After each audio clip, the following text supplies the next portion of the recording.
pretty safe to say. God give it, God take it away. It's the worldwide American way. What's going on, team? Proof here, and today I'm coming at you with the card of the day huddle up from the Halloween week. And Bushiroad gave us 11 cards, so let's go ahead and hop into it. And the first one they gave us was, well, they came out swinging with Master Swordsman of First Light Gurguit Helios, which was featured in last week's episode. And it makes me feel bad again for Grand Gallop or Chrono Tiger, just because it's another stride that gains an additional drive check for not a huge investment, or it does it very early on as a first stride, similar to Ganslot Saber. And him being able to gain plus 25,000 power as of your GB3, which could be either your second stride or your first stride off of a G guard, is pretty potent, especially when you combine it with the fact that it can restrict PGs or other grade 1 cards. And the bad thing about it is that it doesn't really aid the Link Joker matchup because the power is tied to rear guards being on the board. So you may only gain maybe plus 5 or plus 10 depending on what Link Joker gives you, which may not be enough to push through. Well, it could, depending on your opponent's hand, of course, and because Link Joker's G guards aren't the greatest over the long haul of the game. So being able to restrict those PGs might lead you to a path of being able to push through against Link Joker finally. That doesn't require you to use HUDDLE. So all in all, I think it's a really solid card, and it'll be cool to see what comes of the non-HUDDLE, non-Garmor Gold Paladin decks after the set's out because of this card. So the next card that they gave us was Knight of Sunny Day Salonius, which is a Gurguit support card. And the gaining of +2 isn't good in and of itself, if not for the fact that a lot of Gurguit support cards also gain power. So you might be able to gain an additional stage of guard on your opponent that you otherwise would have missed out on thanks to that additional 2k. So that makes it really good. His guard skill is really good just because it helps get it out the way, and it feeds into OG Gurguit's grade 3 ability. So you can combine them together to get 4 cards off the top of your deck and put them onto the guard circle. So you might be able to, it allows you to fish harder for a PG if you need it in that emergency situation.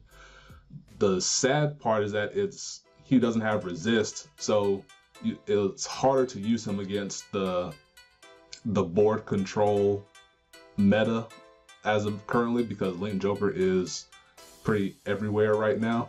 So him not having resist kind of hurts his utility. So I don't know if he'll be able to make it over in the most competitive of decks, or the competitive version of the Gurguit deck, but it's still a decent option in and of itself just because it has that ability to guard while feeding power. And the last card they gave us on Sunday was Knight of Radiant Sun, Carinus.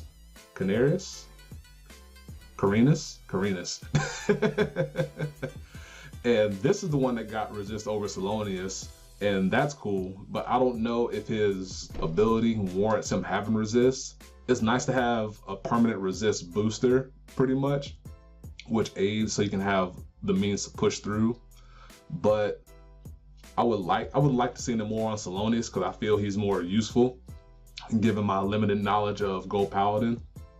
And the 4K, while useful, I don't know how useful it is for Gurguit decks to put units to the bottom of the deck that are already on the board.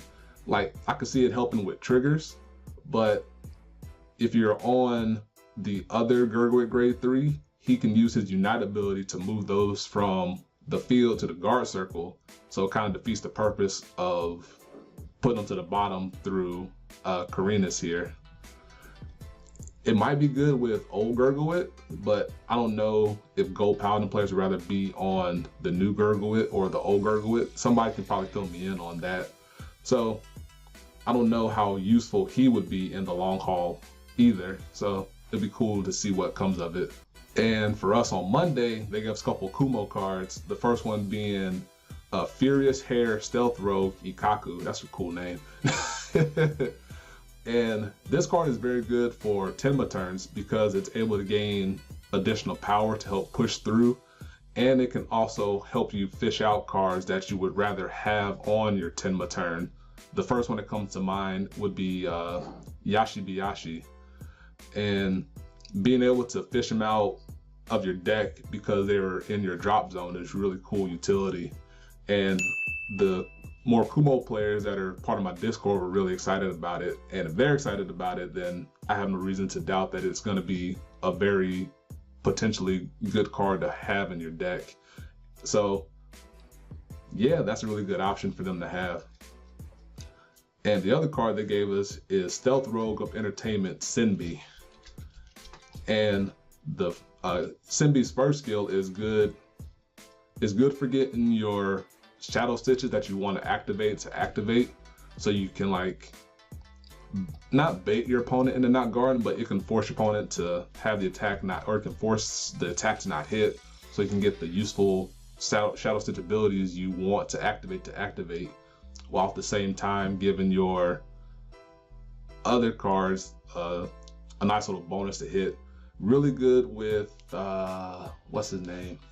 Really good with Fugen, just because you can get additional power to Fugen, and then it can be a universal 10k booster or more based on your drive checks for like your Shibaraku turn or little things like that. And his second skill is, it looks good on paper, but it's a big wash over the course of the turn because you have to give him up and a card on your field to draw 2 cards. So you net out 0, but it helps you get useful cards back to the deck, which is Kumo's trend for being able to use them for your Tenma turns or get search targets back for your search abilities. So that's really good. And then for us on Tuesday, they gave us Kagero cards. First one being Doombringer Highflame, and this card here is going to be largely dependent on how good the Kagero Stride is in the set, which I think is the Purge, because I think the Destiny is the grade 3. So I expect the Purge to be good, so I would expect this card to be seen in high quantities. And even without that, the fact that it can put Overlords back and draw a card is solid. The downside to that is some of your cards also require either Overlords in the drop or Flame Dragons in the case of Defeat Flare, so it kind of has negative synergy there. But it's nice to have another means of using that resource for some benefit, and the fact that it can just retire to get to Stride for free is really cool. And then the next card they gave us was Burning Horn Evolute, and this, it gives you more early game retire, and it's different from Burnout, and I think better than Burnout because it's only dependent on having that Overlord in your hand as opposed to having already in the drop zone. And then it scales into the later portions of the game by gaining additional power based on your opponent's damage. And on average, you could probably see it getting plus 6k out of your opponent's first Stride turn, depending on how aggressive you were, which will only be 3 damage on your opponent. So it kind of puts them in that predicament, and it just gives you that extra scalability. And the last card they gave us is Grow Heater Dragon. And this card is in the same vein as, well, it's a new trend that's going on with a 10k that's tied to a particular grade 3 that loses power if you don't have it in your hand, but it gives you additional benefit once you start to Stride. And I think that's a really cool way for Bushiroad to introduce new stuff into the game, because 10k vanillas are becoming more important than, or I guess not vanilla, but 10k grade 2s are becoming more important than ever because of how aggressive people are trying to be, especially when it comes to playing the grade 2 game to keep your opponent from striding first. So these types of cards are really good to have just to give you a means of protecting yourself or for putting aggression on your opponent. And it's cool that these cards are starting to have additional effects because of how the game has come along. It's no longer justifiable to keep them as vanilla, so now they're branching out into other avenues, which I think is really good. And this card being able to hit for 21k with a 7k booster if your opponent has 2 damage, which isn't difficult, is really good for Kagero push through power. The last day that they gave us cards was for us on Wednesday, because Bushiroad had a holiday on Friday, so there wasn't a card a day for us on Thursday. So we got a couple Tachi cards here, a few Tachi cards. First one being Photon Wave Dragon Chasmolux, and this one is like the Kagero card, which is the grade 3 in vein, or tied to a grade 3, or the grade 2 tied with the grade 3 being Gaia in this case. Unfortunately, he doesn't have the same early utility as the Kagero grade 2 unit does. I think it was Grow Heater. Yeah, Grow Heater. Because you're likely only going to be able to have one Engorge up in your G zone as of your first drive, so you're only going to get plus 3k. So it's harder for him to scale early depending on the gains you gain from Tachikaze cards. But he gets more explosive later in the game. He has a higher ceiling than Grow Heater does, because you're likely to have more, or you have the potential to have more Engorge units in your G zone that you could feasibly give damage on your opponent.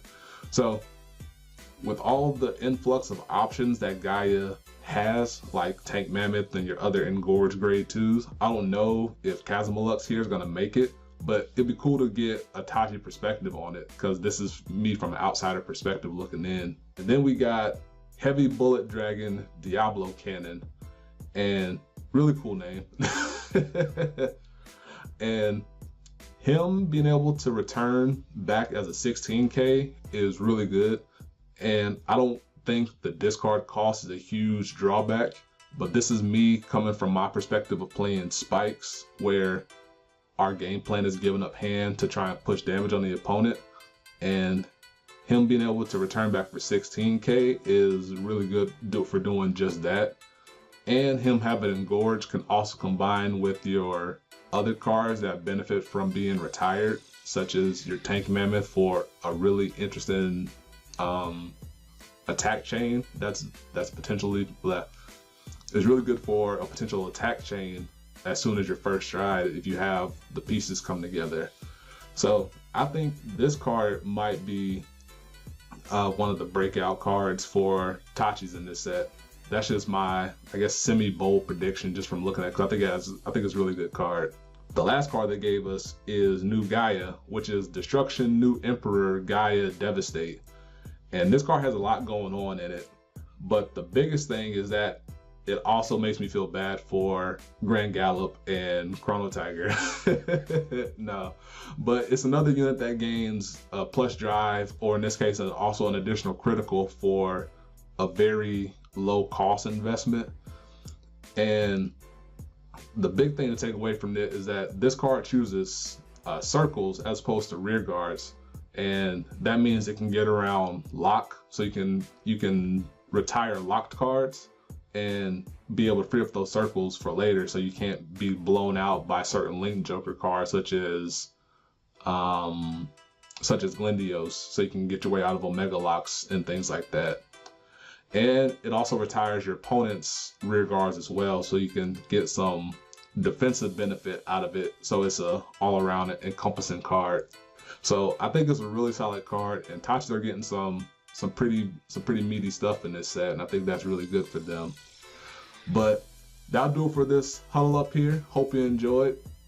Before I wrap it up, my wife and I are going to be celebrating our 1-year anniversary on next Sunday actually, and we're thinking about doing a Q&A, and I've talked about it before.